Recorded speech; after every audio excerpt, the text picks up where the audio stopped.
I've always loved the 4th of July. The fireworks, the barbecues, the sense of camaraderie among neighbors.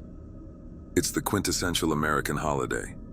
Every year, our small town hosts a grand celebration at the old Thompson Field, complete with a parade, food stalls, and of course the fireworks show that lights up the night sky. This year was supposed to be no different, but it turned out to be the 4th of July I will never forget. The day started off perfectly. The sun was shining and the weather was warm but not oppressively hot. I met up with my friends, Sarah and Mark, around noon. We strolled through the stalls, sampling funnel cakes and corn dogs, laughing and reminiscing about past celebrations.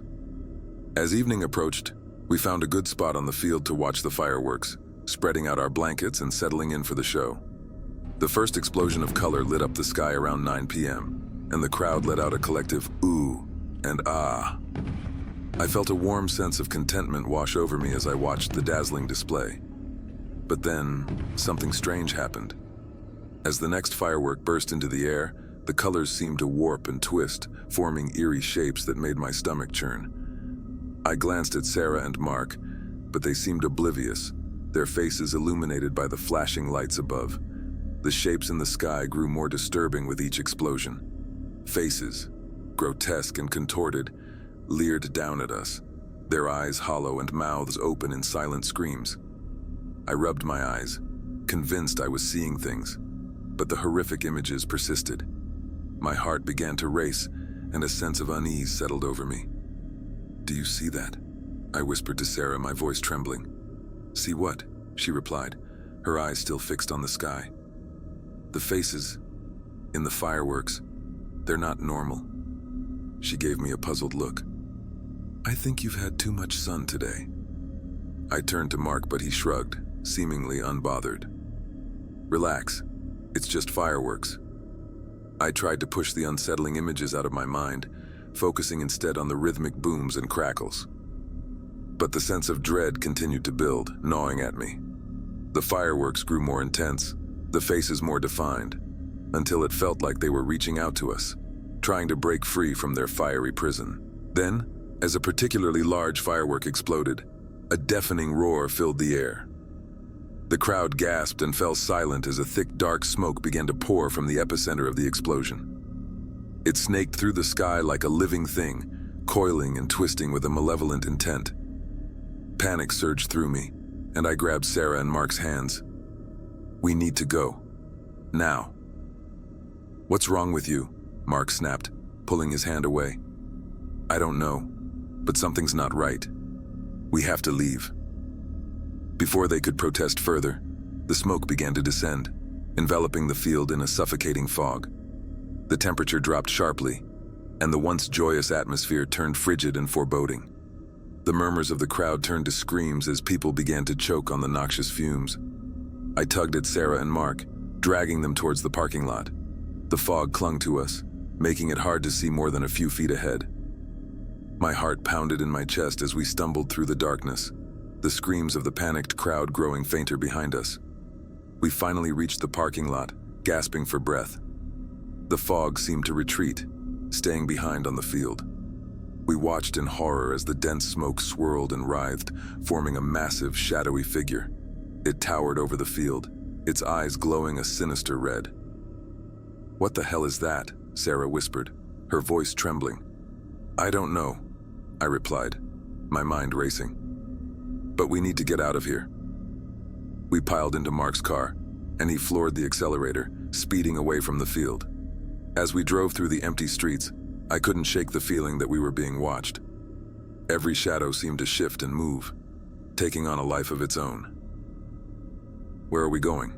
Mark asked, his voice strained. "Just drive," I said. "We need to get as far away from here as possible." We drove for what felt like hours, finally reaching the edge of town. Mark pulled over, and we sat in silence, trying to process what had just happened.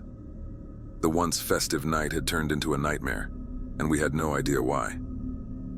"I think we should go to the police," Sarah said finally. "And tell them what?" Mark replied. "That we saw a giant shadow monster at the 4th of July celebration. They'll think we're crazy." I nodded, knowing he was right. But we couldn't just do nothing. We need to figure out what that thing was. Maybe there's something online, some explanation. We drove to my house, and I quickly pulled out my laptop. We scoured the internet, searching for any clues or similar experiences. Hours passed with no luck, until I stumbled upon an old forum thread titled, "The Curse of Thompson Field."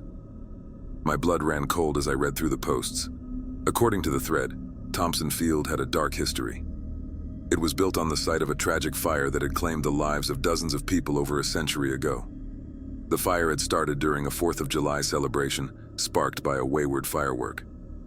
Ever since, strange occurrences had been reported in the area, particularly around the 4th of July. The spirits of the dead are said to haunt the field, one post read. Every year they seek revenge, manifesting in the fireworks and smoke. I showed the thread to Sarah and Mark, and we sat in stunned silence. "What do we do now?" Sarah asked, her voice barely above a whisper. "We need to warn people," I said. "If this happens every year, others could be in danger."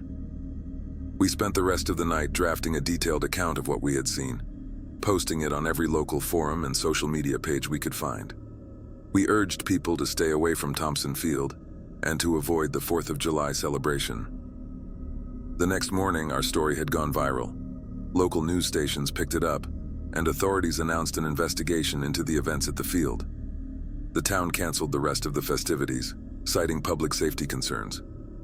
As the days passed, the fog lifted, and the town slowly returned to normal. But the memory of that night lingered, a dark stain on our collective consciousness. We never spoke of it again. But every 4th of July, I felt a chill run down my spine as the first firework burst into the sky. We had survived the night, but the curse of Thompson Field was far from over. And deep down, I knew that the spirits were still there, waiting for their chance to break free. Thank you for watching Midnight Knocks. If you enjoyed our horror stories, please give this video a thumbs up and hit that subscribe button for more spine-chilling tales. Don't forget to check out our other videos for more eerie adventures. Until next time, stay spooky.